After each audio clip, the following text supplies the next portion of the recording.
Eu sou a Sandiara, sou uma mulher com deficiência e sou coordenadora de operações de design aqui no Itaú Unibanco. Eu acabo liderando os times de acessibilidade, recursos visuais e fundação de Design System. No dia a dia, na prática, basicamente eu atuo para garantir que a acessibilidade não seja algo pontual ou alguma correção no meio do caminho, né? Mas que sim, ela esteja integrada da forma como a gente constrói o produto, né? Então eu acabo trabalhando muito com os times sobre construção e definição de padrões, na evolução de componentes do nosso design system. Então, desde a menor partícula da tela, como um botão, a gente pensa e reforça sobre a sua cor, seu contraste, o tamanho dele propriamente dito. Mas, acima de tudo, nada adianta entregar as peças se a gente também não capacita quem usa, né? Então, a gente também trabalha bastante em relação à conexão dos times na ponta para construírem produtos financeiros cada vez mais inclusivos e em escala.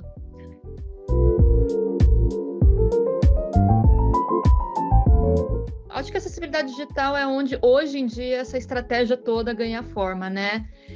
Eu falo que é um assunto muito transversal, ela está dentro dos produtos, dos serviços, das decisões do dia a dia, até porque quase tudo que a gente faz hoje envolve tecnologia, né? Então, quando a gente está falando de serviços essenciais, como acessar a conta, pagar a conta, boleto, fazer um empréstimo, enfim, tomar uma decisão financeira no fim do dia, e alguém não consegue usar esses canais, não é só uma questão de experiência, é exclusão na prática, é negação de direito. E isso conecta muito com o papel do banco em ampliar o acesso e a inclusão financeira. Então, acho que quando a gente projeta uma experiência digital acessível, a gente está materializando na prática toda essa agenda que eu acabei comentando, né? Transformando inclusão em, de fato, uma experiência real para os nossos clientes.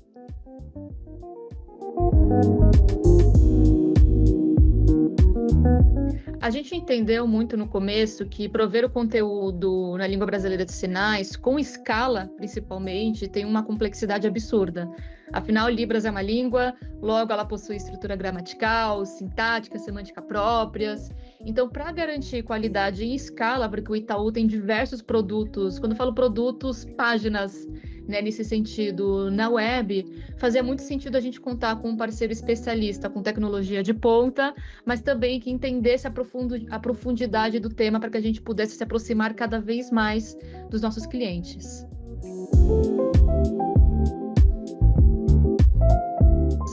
Mas acho que a construção foi o processo mais gostoso de toda essa parceria, né?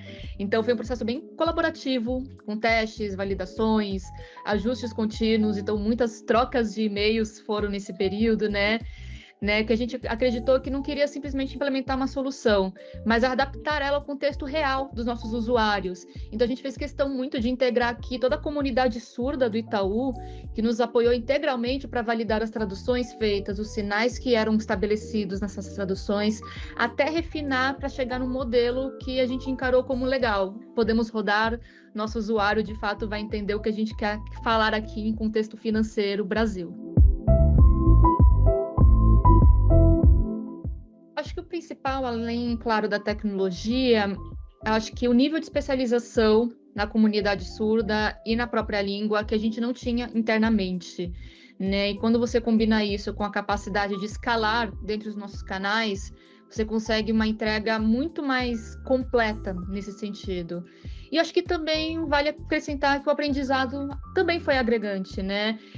Pois mostrou que a acessibilidade não foi uma entrega pontual, ela é fruto de uma evolução contínua, que fez com que a gente testasse diferentes abordagens, comparando experiências, e que ficou muito claro que não basta só funcionar no técnico, mas também precisa ser compreensível, né?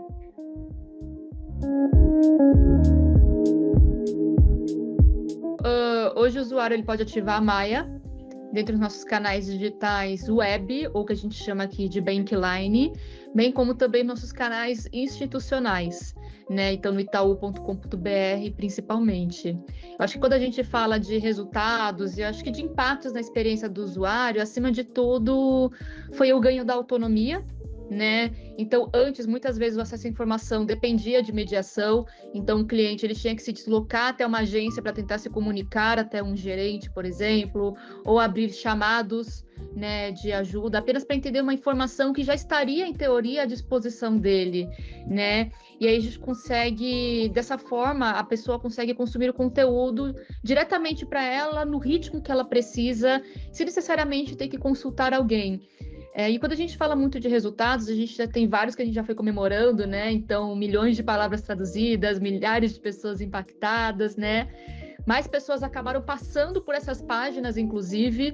Então, menos pessoas foram acionando esses pontos humanos para justamente poder empresar pela sua autonomia e pela sua independência. Mas acho que o mais importante não é só número, eu acho que é o acesso que isso tudo viabiliza. E quando a gente fala de ROI, dentro de uma lógica ESG, principalmente, ele não é só uma conversão direta, né?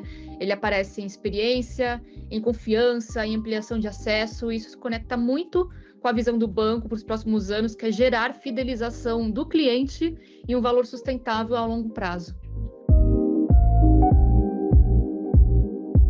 Acho que o principal é não tratar a acessibilidade como uma correção, e sim encará-la como parte da estratégia, né? Porque quando ela entra desde o início, ela deixa de ser vista como um custo e passa a ser um acelerador de qualidade e inovação.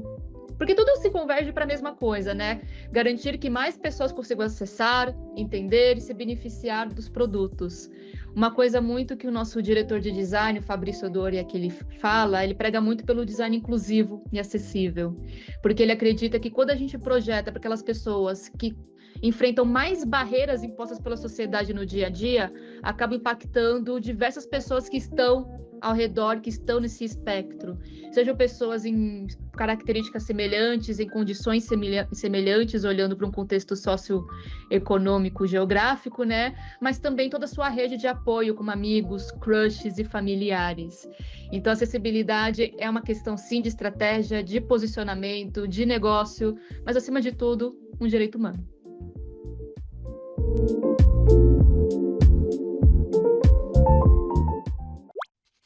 Hand Talk.